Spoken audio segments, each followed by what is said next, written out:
Fala galera, sejam muito bem-vindos. Meu nome é Douglas e você está no canal Metanoia. Hoje nós iremos comentar um pouco a respeito de quem quer mudar de igreja, né? Eu vou dar aí 6 dicas valiosas para quem pretende, se mudar de igreja, quem tem essas dúvidas, quem tem esse problema na cabeça para resolver, porque mudar de igreja não é uma decisão fácil, não é uma decisão impensada, de uma hora para outra você muda de igreja. Então, hoje eu vou dar aí para vocês 6 dicas para você que está querendo mudar de igreja. Vamos lá? A primeira dica é ore, não é? Nós como cristãos, tudo que nós formos fazer, qualquer ação que nós formos fazer, seja a mínima possível, nós sempre temos que orar. A Bíblia nos ensina e nos incentiva a orar em todos os momentos, inclusive nos momentos ruins, naqueles momentos em que nós não queremos orar, que nós estamos passando por dificuldades. Aí talvez seja o momento que nós mais precisamos orar ainda. Então, para tomar uma decisão tão importante quanto essa, a base de tudo é a oração. É necessário nós orarmos, refletirmos bastante, escutarmos o que o Espírito Santo tem a nos dizer e pedir a Deus para nos guiar nessa decisão, que é uma decisão bem difícil e complicada. Não é uma decisão fácil escolher mudar de igreja. O segundo ponto é: avalie a liderança dessa igreja que você quer ir. Avalie o pastor, avalie o corpo ministerial, seja com os diáconos, os presbíteros e a todos que compõem o ministério. Eles seguem aqueles pré-requisitos que está lá em 1 Timóteo capítulo 3, que o pastor não deve ser muito dado ao vinho, deve ser temperante, hospitaleiro, amoroso, apto a ensinar, marido de uma só mulher, que governe bem a sua casa e seus filhos.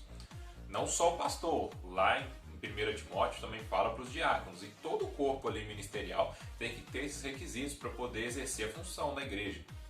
Então a igreja que você quer ir, o corpo ministerial, a liderança eclesiástica daquela igreja, ela preenche esses requisitos ou não? Aquela igreja tem essas normas, esses requisitos para exigir que alguém faça parte daquele corpo docente, daquele corpo ministerial daquela igreja? Se não, é um ponto a se avaliar, é um ponto que não dá para passar batido. Tanto que a Bíblia fala que é uma exigência, tem que ter isso. Todo mundo que vai exercer o ministério tem que passar por isso. Se ele não for apto nessas avaliações, então ele está fora, não serve para o ministério. Não quer dizer que ele não seja um bom cristão, mas ele não está apto ao ministério. O terceiro ponto, dica que eu tenho para vocês é a pregação. Como que os pastores, os presbíteros ou o grupo de pregadores dessa igreja, como que é a pregação deles? Eles pregam a Bíblia, a pregação é cristocêntrica, ou seja, é centrado unicamente e exclusivamente em Cristo? Ou eles vão lá e contam um monte de lorota, coisas da vida deles particulares, é mais historiadores do que pregadores? Porque o que mais nós vemos hoje são pregadores e historiadores, contam várias histórias, mas a pregação mesmo, nada. Você sai de lá enriquecido com aquela pregação, Deus fala com você através da pregação daquela igreja. Pregação é algo muito importante, talvez uma das mais importantes de uma igreja. Então é um quesito muito importante a se avaliar quando você vai mudar de igreja. Como é feita a pregação e como é a pregação daquela igreja. E mais importante que isso, quem prega naquela igreja vive o que está pregando? Quarto ponto, quarta dica que eu dou para vocês. Como que é a administração dos sacramentos dessa igreja? O que são os sacramentos? São a ceia e o batismo. São coisas importantíssimas que o próprio Jesus Cristo instituiu na igreja. O batismo deve ser feito em nome do Pai, do Filho e do Espírito Santo para a remissão de pecados.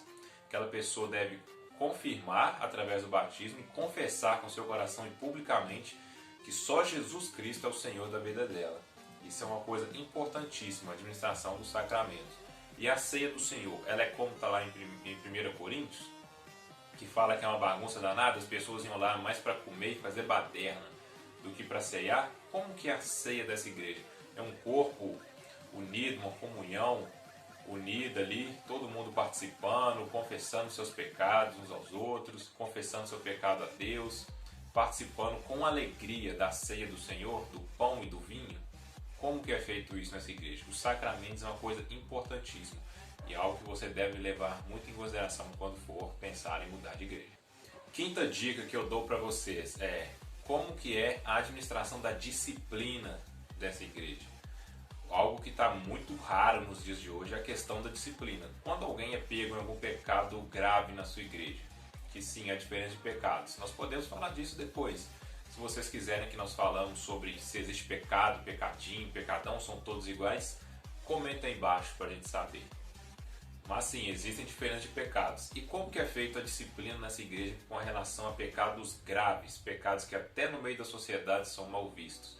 Como no caso que está lá em 1 Coríntios, que fala de um rapaz que estava tendo relações com a esposa do pai dele, ou seja, a madrasta dele. E lá todo mundo estava aceitando tranquilamente na igreja, até que Paulo ficou surpreso com isso. Falou, como vocês estão aceitando uma coisa dessas, que nem entre os gentios nós vemos uma abominação desse tipo? Expulsem esse rapaz do meio da igreja, para que isso não contamine os outros. Um pouco de fermento leveda toda a massa. É uma linguagem bem dura e é muito raro ver hoje em dia uma disciplina como está escrito na Bíblia, né? Expulsar aquela pessoa da comunhão da igreja, não deve participar da comunhão. Sexta dica, como que é a comunhão dos santos dessa igreja? O que é a comunhão dos santos? É a comunhão entre os membros da igreja mesmo. Eles são unidos entre si, eles vão na casa dos outros, eles conversam, eles dialogam sobre Cristo. Como é a amizade dessa igreja? As pessoas têm amigos fiéis, como família, tem aquela igreja ali como se fosse a própria família dela, ou não? É uma igreja cheia de rixas, cheia de brigas, ninguém fala com ninguém, é todo mundo por si. Como que é essa igreja? Como que é a comunhão dos santos, daquelas pessoas que envolvem essa igreja? Não quer dizer que tem que ser uma igreja perfeita, até porque isso não existe. Você nunca vai achar uma igreja que todo mundo está bem com todo mundo e vice-versa. Mas as pessoas têm que pelo menos interagir entre elas, elas têm que ser amigas das pessoas da própria igreja, como se fosse uma família. Se alguém errou, como é que é feito o perdão naquela igreja? Todo mundo foi com mágoa um do outro, ou o perdão é feito mais rápido?